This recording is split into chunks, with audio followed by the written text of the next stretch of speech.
윤 대통령의 탄핵 심판이 이번 주 최대 분수령을 맞을 걸로 보입니다. 재판부가 지정한 두 번의 변론 기일은 어떻게 진행될지, 막판 변수는 없는지 임주혜 변호사와 자세히 짚어보겠습니다. 자, 어서 오십시오. 네, 안녕하세요.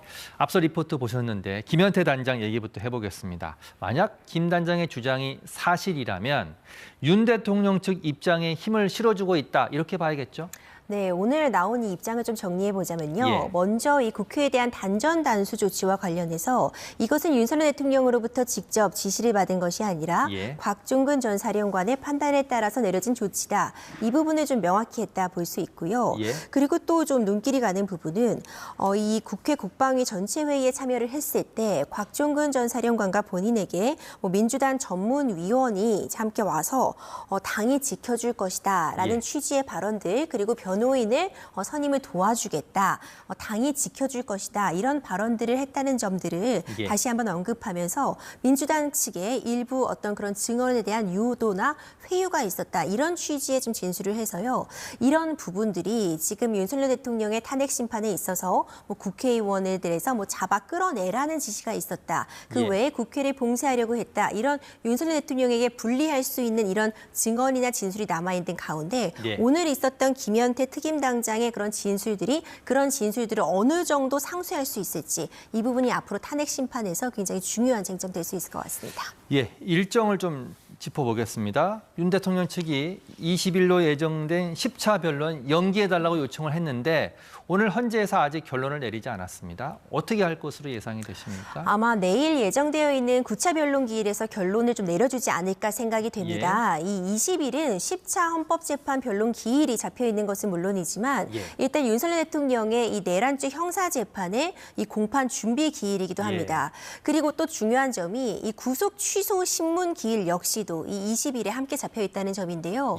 그렇다면은 아무래도 공판 준비 기일은 오전이고 이 헌법재판은 오후에 진행된다고는 해도 오후 2시부터죠. 그렇죠. 하루에 이렇게 여러 가지 재판을 진행하는 건 방어권 보장 측면에서 불합리하다, 이런 취지의 주장을 윤석열 대통령 측에서는 거듭 강조하고 있고요.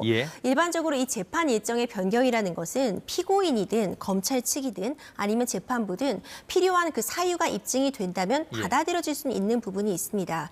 그렇기 때문에 경우에 따라서는 헌법재판소에서도 기일을 변경을 받아들여줄 여지는 있다고 보이는데 그렇게 긴 시간 텀을 주지는 않을 것 같고요. 다음 날이라던가 바로 다음 주 이렇게 빠른 시일 내에 다시 변경을 해줄 가능성은 있지 않나, 이렇게 예상이 됩니다.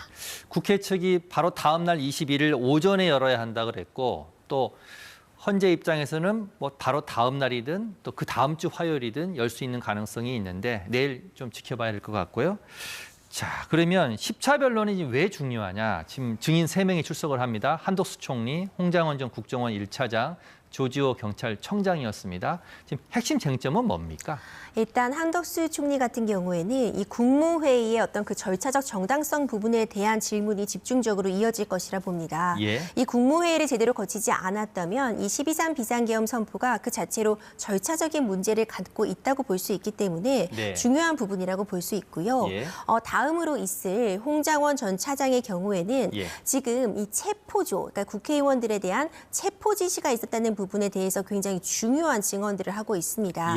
특히 지금 이 체포 명단이라는 것이 이제 메모로서 작성이 됐는데 그 메모가 여러 개가 등장하게 되면서 그 증언이나 진술의 신빙성이 문제되고 있는 상황입니다. 아마 이번 증인신문에서 다시 한번 그 메모의 신빙성 부분에 대해서 좀 중점적으로 다뤄질 것이라고 봅니다. 그리고 마지막으로 조지호 전 경찰청장 같은 경우에는 이미 2차례 증인 신청이 있었으나 건강상의 이유로 인해서 불출석을 했습니다. 만약 이번에 출석을 하게 된다면 중점적으로 물어볼 그 질문들은 국회 봉쇄와 관련해서 왜 경찰 인력들이 국회에 들어왔는지, 실제로 일부 체포조라는 부분들이 운영이 됐는지, 이 부분을 좀 중점적으로 질문을 이어갈 것이라고 봅니다. 조지호 청장 얘기 잠깐 해보겠습니다. 암 투병 중인데 앞서 2차례의 출석 요구에는 응하지 않았습니다. 자, 하나 먼저 여쭤볼게, 헌재가 강제 구인을 할 수 있는 법적인 절차가 있습니까? 네, 헌법재판소 심판 규칙에 따르면 예. 이제 증인이 출석하지 않을 때 이 강제 구인 같은 부분을 형사소송에 따라서 이제 인용을 할 수 있다고 되어 있습니다. 예. 그렇기 때문에 이제 형사소송법에 따라서 증인이 출석하지 않을 때 이 재판정에 데려올 수 있는 이 강제 구인 절차를 헌법재판에서도 할 수 있는 것으로 되어 있습니다. 그러면 두 번째 질문입니다. 헌재가 과연 강제 구인 절차에 나설까요? 사실 그 부분은 저는 지금 생각하기는 좀 이르다고 평가가 되는 게요. 예. 조지호 전 경찰청장 같은 경우에는 보석도 인용이 되었습니다. 예. 그러니까 건강상의 사유가 분명히 발생한 점을 명확히 확인할 수 있기 때문에 예. 지금 건강상의 어떤 우려가 있는 와중에 헌법재판소에서 강제 구인까지 나설지 일단 이전에 있었던 어떤 증인에 대한 신청 기간 동안에는 강제 구인까지 나서지 않겠다고 밝혔었거든요. 예. 이번에는 좀 더 판단을 기다려볼 필요가 있을 것 같습니다.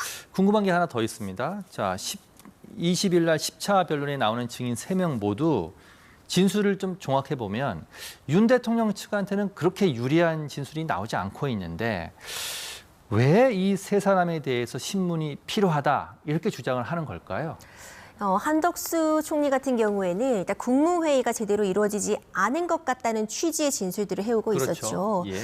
그리고 홍장원 전 차장 같은 경우에는 지금 체포 지시가 있었다라는 주장을 하고 있고 예. 조지호 청장 같은 경우에도 결국 이제 공소장 같은 부분에 지금 전해지고 있는 바에 따르면 예. 구체적으로 어떤 체포라든가 국회에 대한 봉쇄 명령을 받았다는 진술 나오고 있습니다. 다 불리하지 않습니까? 그렇죠. 예. 그럼에도 불구하고 사실 윤석열 대통령 측에서는 이 탄핵 심판에서 결국 원하는 결론을 얻기 위해서는 이전에 나왔던 그 불리한 진술들을 예. 반드시 신빙성을 약화시킨다거나 그 진술 자체를 탄핵시킬 필요가 있기 때문에 예. 이렇게 증인 신문 과정을 통해서 모순되는 증언들이 나온다거나 예. 기존의 증언과 상충되는 부분이 나온다면 오히려 이것을 반전의 기회로도 삼을 수 있기 때문에 예. 이런 부분을 좀 중점적으로 질문을 이어가면서 이 10차 변론 기일을 준비하고 있지 않을까 생각이 됩니다. 그렇군요.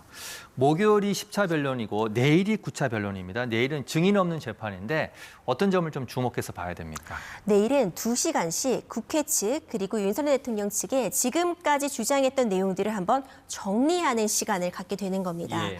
일반적으로 재판에서는 어떤 법리적인 부분이 쟁점이 되는 경우도 있지만 예. 특히 이번 탄핵 심판 같은 경우에는 양측 모두 사실관계를 놓고 지금 다투고 있습니다. 네. 그렇기 때문에 양측에서는 기존의 논리에 지금까지 있었던 증인신문 과정에서 나왔던 그 증언들을 덧붙여서 예. 본인들이 주장하고 있는 사실관계를 좀 더 풍부하게 설명하는 그런 시간을 가질 것 같고요. 예. 2시간은 사실 꽤 긴 시간입니다. 그렇죠. 이 정도라면 충분하게 본인들의 입장들을 밝힐 수 있기 때문에 내일 있을 변론 기일에서 양측들이 기존의 어떤 증인들의 증언들을 어떻게 잘 녹여내고 이 증언들 간에 어떤 모순되는 부분이 있다면 그 부분을 어떻게 지적하는지에 따라서 이 탄핵 심판의 향방이 또 갈라질 수 있다 이렇게 예측하고 예. 있습니다.